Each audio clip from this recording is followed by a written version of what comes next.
नमस्कार दोस्तों, मैं दिनेश कुमार आप सबका स्वागत करता हूं आपके अपने परिवार नंदिनी आईएएस के इस ऑनलाइन प्लेटफॉर्म पर, जहां हम आज बात करने जा रहे हैं एक ऐसा मुद्दा जो कि मीडिया के लेकर के जो लोकतंत्र का चौथा स्तंभ है उसको लेकर के चर्चाओं में है।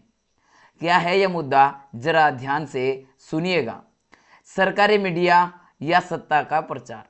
सरकारी मीडिया या सत्ता का प्रचार, इस डील का असर सिर्फ पत्रकारिता तक सीमित तो नहीं है। अगर ये सिर्फ एक पत्रकार की डील होती, अगर यह सिर्फ एक पत्रकार की डील होती तो शायद आपको फर्क नहीं पड़ता, लेकिन जब बात सरकारी मीडिया की है तो फर्क पड़ेगा, क्योंकि सरकारी मीडिया में 15 करोड़ की डील है, छोटी मोटी तो नहीं है। तो यह सिर्फ एक पत्रकार का नहीं बल्कि पूरे देश का सवाल बन जाता है। क्या आप जानते हैं कि जिस सरकारी चैनल को आपके अपने टैक्स के पैसों से चलाया जा रहा है, वहां पर किसे और क्यों मौका दिया जा रहा है? क्या यह मीडिया की निष्पक्षता का मामला है या फिर सत्ता के करीबियों को फायदा पहुंचाने की रणनीतिक गठजोड़ है? अगर आप इस वीडियो को अभी छोड़ देते हैं तो शायद आपको इस बात का अंदाजा नहीं कि यह डील किस तरह से देश की पत्रकारिता, मीडिया की स्वतंत्रता और सरकार की पारदर्शिता को प्रभावित कर सकती है। आपको शायद यह भी पता नहीं होगा कि जो लोकतंत्र का चौथा स्तंभ कहा जाता है, उसके साथ किस तरीके से क्या गठजोड़ होने जा रही है। इसलिए वीडियो को पूरा देखें, क्योंकि यह सिर्फ एक खबर नहीं बल्कि आपके लोकतंत्र और निष्पक्ष मीडिया के भविष्य की बात है। क्या है? भविष्य की बात है।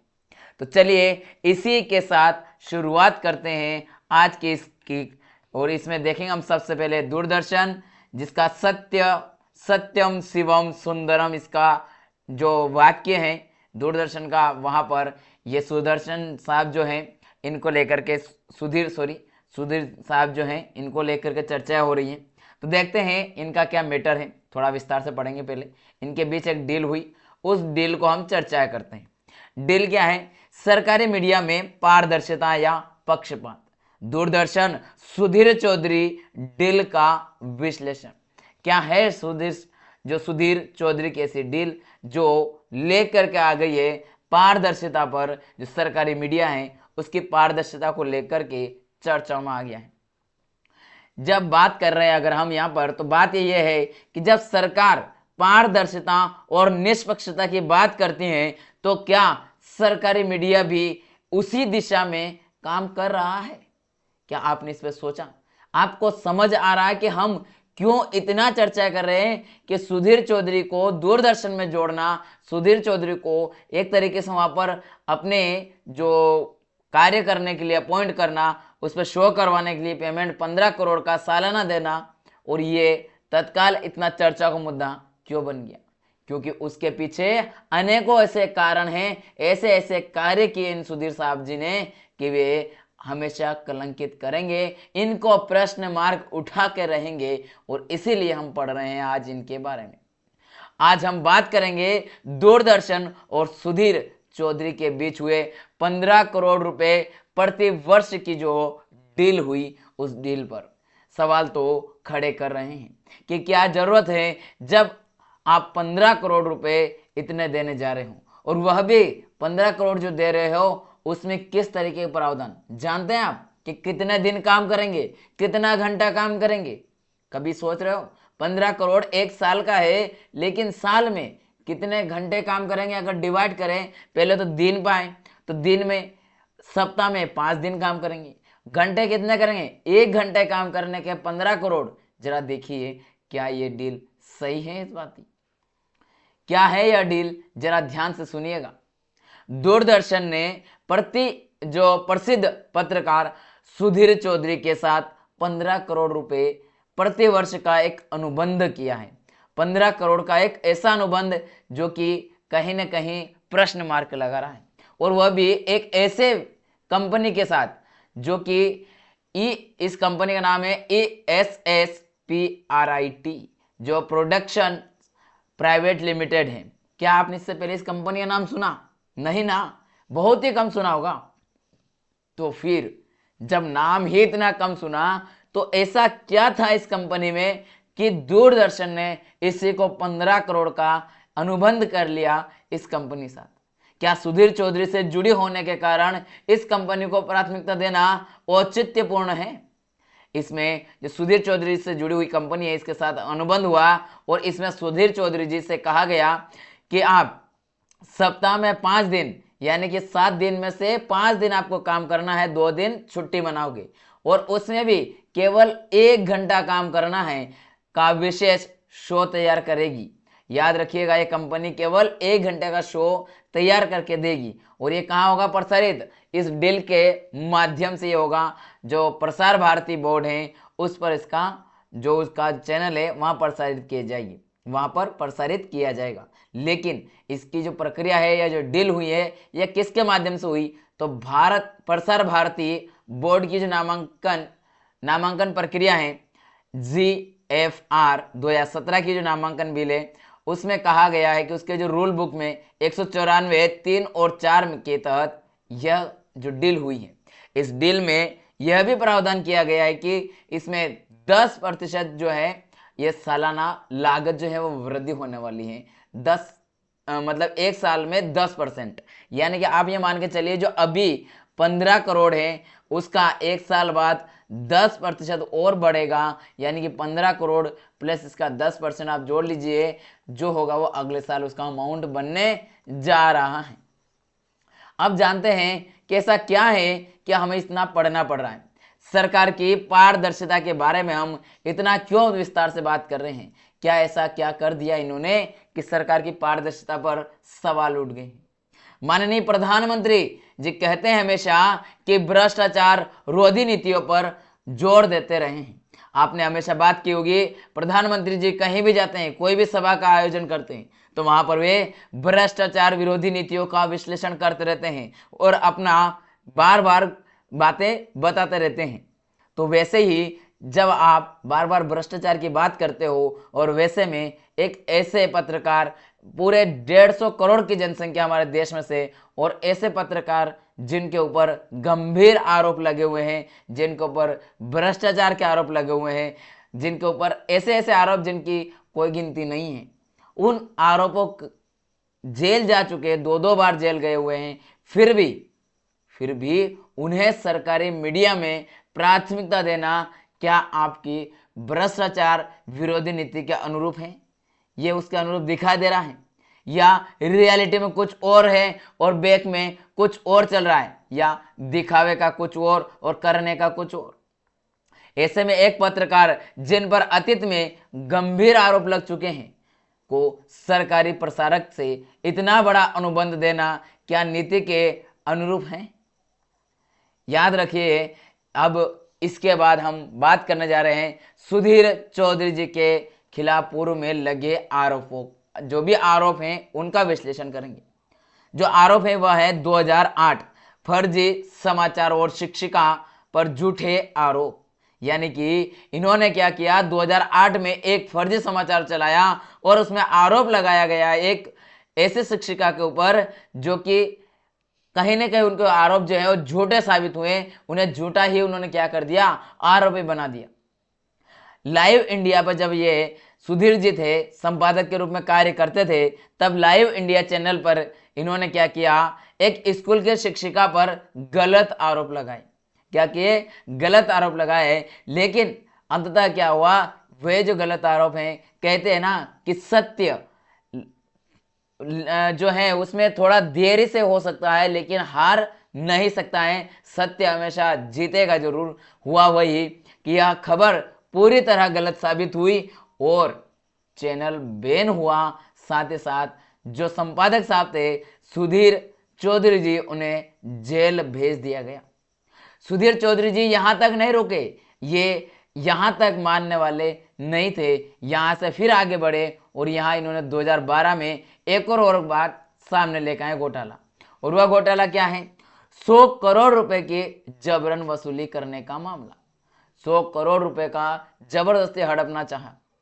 जब ये जे न्यूज में काम कर रहे थे तब की बात है कि जो जिंदल ग्रुप हैं उससे 100 करोड़ रुपए की वसूली करने की इनके द्वारा क्या की गई? कोशिश की गई। आप ये बताइए कि जो व्यक्ति किसी प्राइवेट कंपनी के ऊपर प्राइवेट कंपनी में काम करते हुए अगर 100 करोड़ की जबरदस्ती वसूली करने को तैयार बैठा है तो वह सरकारी मीडिया में आकर के क्या सरकारी तंत्र का, सरकारी जो मीडिया में आकर सरकारी जो तंत्र है उसका सदुपयोग करेगा या दुरुपयोग? क्या प्रश्न नहीं उठता है? अगर उसने जिस तरीके से जी न्यूज जैसी कंपनी के माध्यम से जिंदल ग्रुप से 100 करोड़ रुपए वसूलने की कोशिश की तो क्या वह हमारे इसमें प्रसार भारती और दूरदर्शन पर रहते हुए इस तरीके कार्य नहीं करेगा? ये तो प्रश्न उठता है क्योंकि उन्होंने खुद पहले इस तरीके से कार्य किए हैं कि प्रश्न खुद के ऊपर खुद ने ही लगवा लिए। फिर ये जो घटना हो रही थी ये 100 करोड़ की, इसके ऊपर दिल्ली पुलिस को इसके बारे में सूचना मिली और उन्हें गिरफ्तार करके पुनः कहाँ भेज दिया गया? तिहाड़ जेल भेज दिया गया कि आपके लिए स्थान कहाँ पर है? तिहाड़ जेल में है, तिहाड़ जेल में है। फिर इसके बाद होता है समय का पलटवार और डील की पारदर्शिता पर सवाल उठना प्रारंभ होता है। किस पर? जो डील हुई अभी इस पर सवाल इसलिए उठते हैं क्योंकि आपको जिसके साथ आप डील कर रहे हो वो जब गंभीर आरोपों में जेल जा चुका है, 2 बार जेल जा चुका है और उसको आप सरकारी संपत्ति का इस तरीके से दुरुपयोग करने के लिए खुलेआम उसको अनुमति दे रहे हो। किस बेस पे, किससे, क्यों? ऐसा क्या कारण हो गया कि आप इन्हीं व्यक्ति साहब को, सुधीर साहब को ही इस शो के लिए लिया जा रहा है, बाकी और को क्यों नहीं?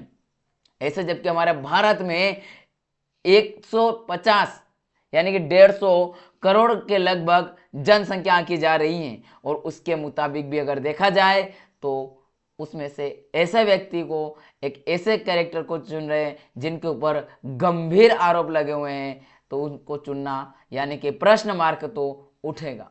चाहे वह सरकार हो, चाहे वह प्रसार भारती के जो अनुबंध करता है वे हों, प्रश्न तो सभी से पूछे जाएंगे। प्रसार भारती ने इस अनुबंध का फैसला के जो फैसला लिया है उस पर सहमति जो व्यक्त करी है अपनी, वह किस आधार पर सहमति जता दी? सहमति देने से पहले क्या इसमें यह बातें नहीं आकी गई कि इनके ऊपर गंभीर आरोप लग चुके हैं, 2 बार जेल जा चुके हैं?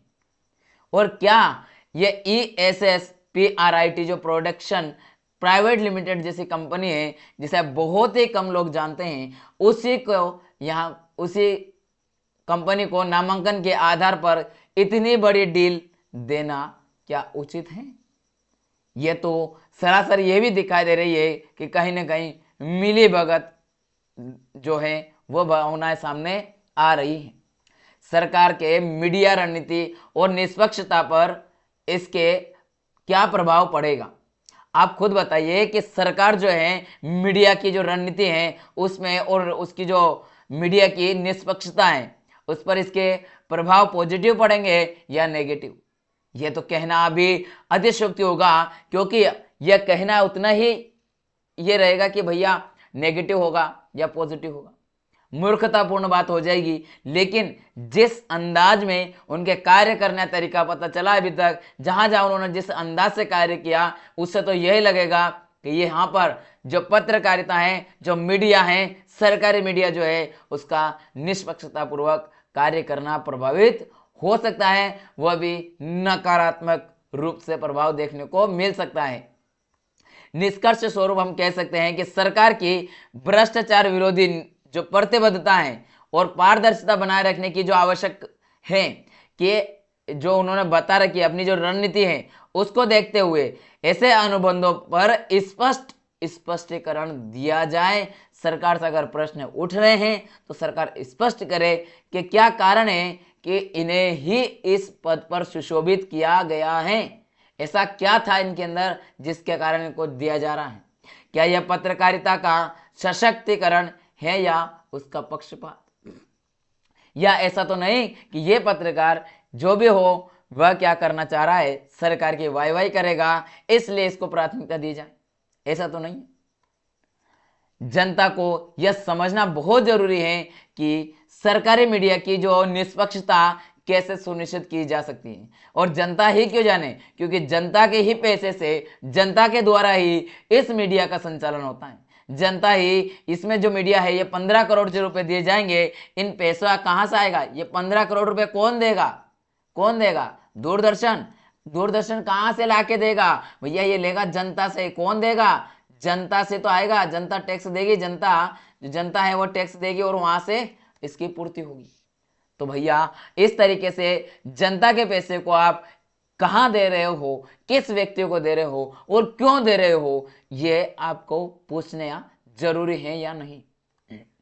क्या आपको लगता है यह डील पारदर्शी है?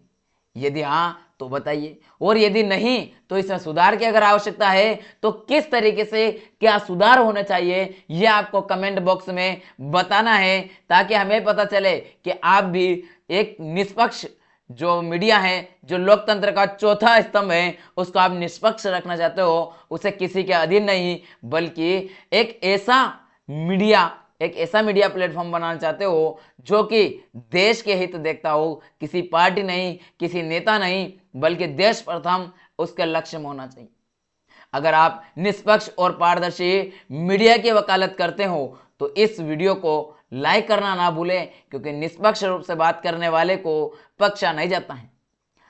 और शेयर अवश्य करें वीडियो, क्योंकि अधिक से अधिक लोगों के पास ये वीडियो पहुंचना चाहिए, ताकि इससे वे लोग भी अवेयर हो सके कि क्या आपके द्वारा जो टैक्स दिया जा रहा है उसका वो किस तरीके से उपयोग किया जा रहा है, उसका सदुपयोग हो रहा है या दुरुपयोग हो रहा है।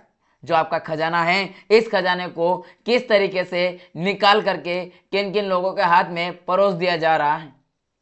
हर कोई इस महत्वपूर्ण विषय को समझ सकेगा और वो समझ के क्या कर सकता है, सरकार से प्रश्न पूछ सकता है।